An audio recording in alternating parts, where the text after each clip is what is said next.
Assalamualaikum warahmatullahi wabarakatuh. Sahabat Main TV dan segenap bangsa Indonesia dimanapun Anda berada, kembali bersama Usaha untuk Indonesia. Ada dua hal menarik yang hendak saya komentari pada kesempatan kali ini. Rame kemarin seorang tokoh radikal ekstrim, Faludan. Ini betul-betul radikal orang ini, sudah radikal, ekstrim pula, provokatif. Ada orang macam ini di dunia ya. Dia membakar Al-Quran. Tindakan pembakaran ini sudah merupakan tindakan yang sangat provokatif. Pasti ada target. Membakar Al-Quran ini cuman trigger saja, cuman pemicu pemantik atas kepentingan tertentu, yang jelas ini kepentingan politik. Hanya saja gara-gara si radikal nih, kelompok-kelompok tertentu menjadikan ini sebagai panggung. Misalnya HTI, misalnya PA212 menjadikan ini panggung. Termasuk juga tokoh-tokoh JI di Indonesia. Terbaru kemarin Abu Bakar Ba'asyir menjadikan ini sebagai panggung untuk menunjukkan siapa dirinya, seolah-olah membela Islam, seolah-olah membela Al-Quran. Ujuk-ujuk ngomongnya apa? Mengapa begini? Ya karena umat Islam tidak berkuasa. Islam harus berkuasa. Negara ini negara yang tidak berdasarkan hukum Allah. Ujuk-ujuknya yang diserang negara. Ujuk-ujuknya yang diserang adalah pemerintah. Mereka cari panggung ini sebetulnya.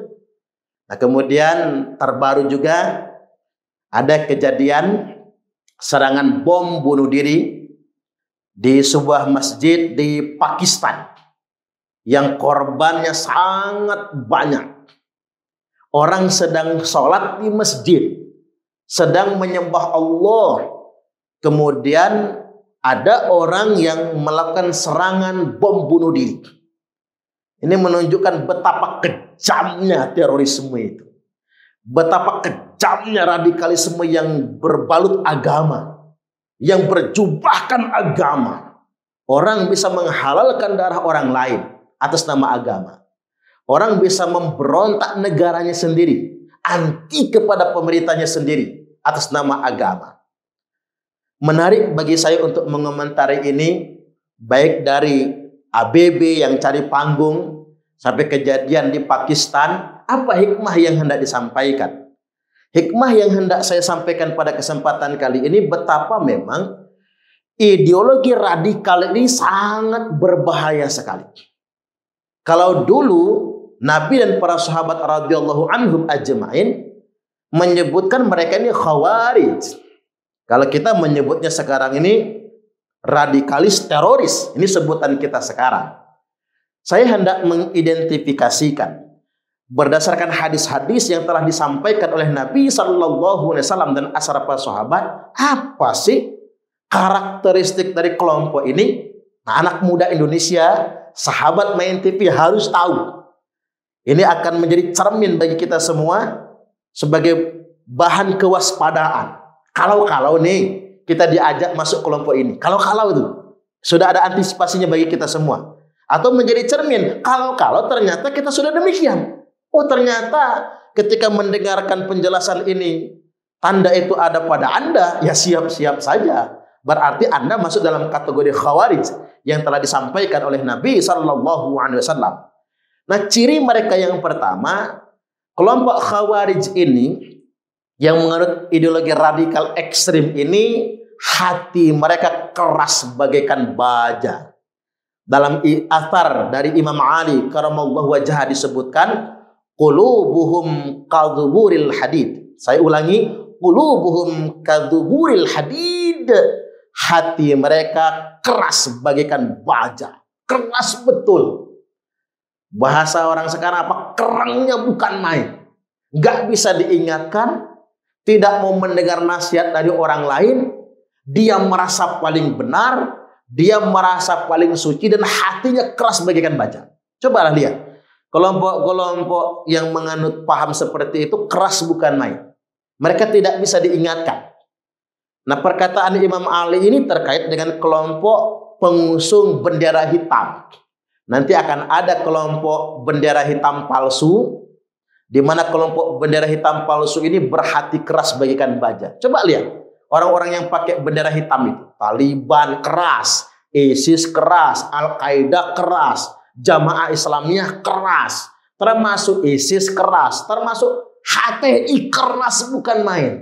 Nggak bisa diingatkan, nggak bisa diomongi. Ciri pertama.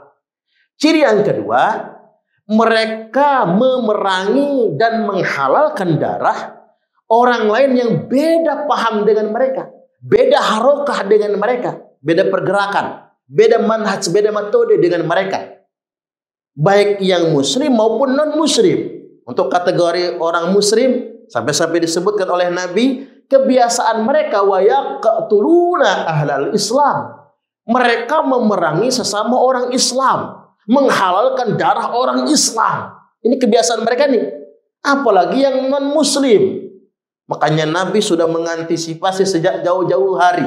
Karena bakal ada nih kelompok yang kayak gini nih, yang menghalal-halalkan darah orang lain. Beliau bersabda, man qatalan nafsan mu'ahadan lam yarah raihatal jannah. Barang siapa yang membunuh jiwa mu'ahad. Apa itu jiwa mu'ahad? Orang non-muslim yang telah berjanji dan bersepakat dengan orang muslim untuk hidup bersama dan berdampingan. Persis dengan Indonesia ini.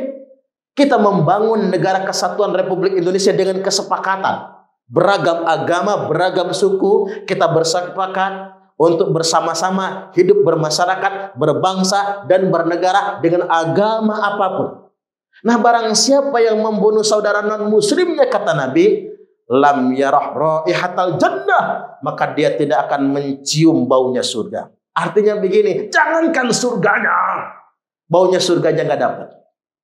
Makanya kelompok-kelompok radikal yang mati-mati itu, yang mati ngebom, aksi dan lain sebagainya, itu bukan mati syahid, mati syahid. Mereka tidak akan mendapatkan surganya Allah, tapi akan mendapatkan kemurkaan dari Allah. Ini ciri mereka yang kedua. Ciri mereka yang ketiga, mereka selalu punya slogan, la hukma illa lillah.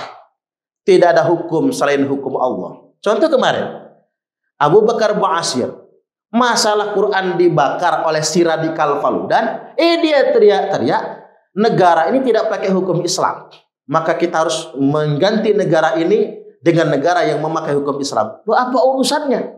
Coba Anda lihat semua, kelompok NII termasuk HTI.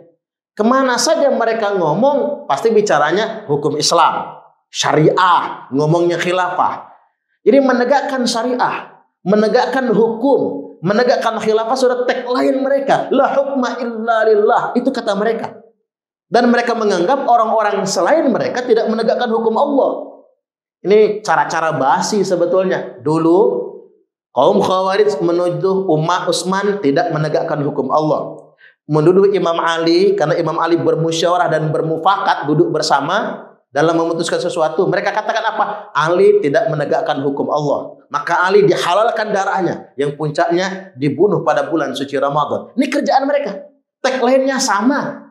Mengkamuflase umat, mengatasnamakan jihad, mengatasnamakan menegakkan hukum Allah, tapi endingnya justru untuk merusak kehidupan berbangsa dan bernegara. Maka masuk ciri yang keempat, mereka selalu melanggar kesepakatan dan merusak perjanjian dalam kehidupan berbangsa dan bernegara. La yafuna bi'ahdin wala mitsaq.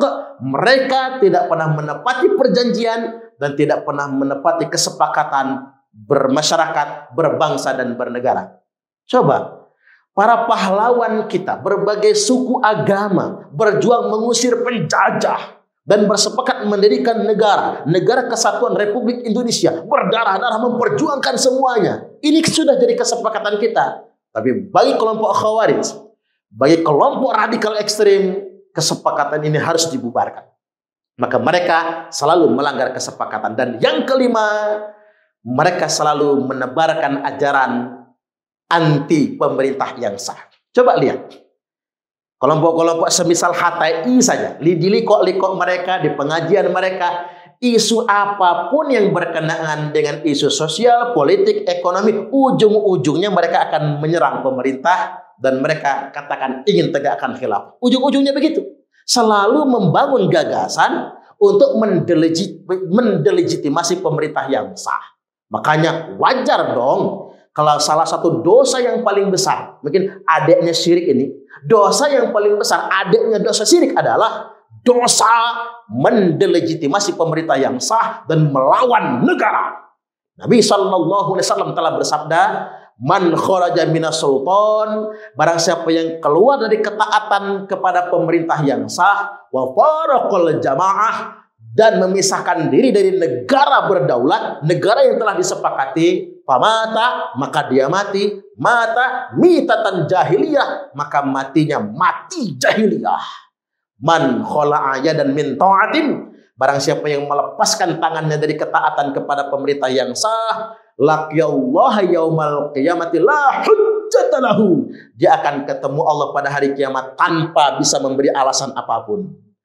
Wa man mata wa laisa fi unuqihi bay'atun, barang siapa yang mati tidak ada di lehernya kesetiaan, loyalitas kepada pemerintah yang sah, mata mitatan jahiliyah, maka matinya mati jahiliyah. Kesimpulannya, anak muda dimanapun Anda berada, sahabat Main TV, yuk kita gelorakan semangat untuk menjaga keutuhan negara kesatuan Republik Indonesia. Kita tampil berani, tampil tegas untuk memerangi segala bentuk eksklusivisme, intoleransi, ekstremisme, radikalisme, bahkan terorisme. Karena ini merupakan perintah dari Nabi. Fatuba liman qatalahum. Sungguh beruntung orang yang berani memerangi kelompok terorisme Khawarij tersebut. Mudah-mudahan ambil hikmahnya, tetap semangat, maju ke depan, pantang mundur, merdeka. Assalamualaikum warahmatullahi wabarakatuh.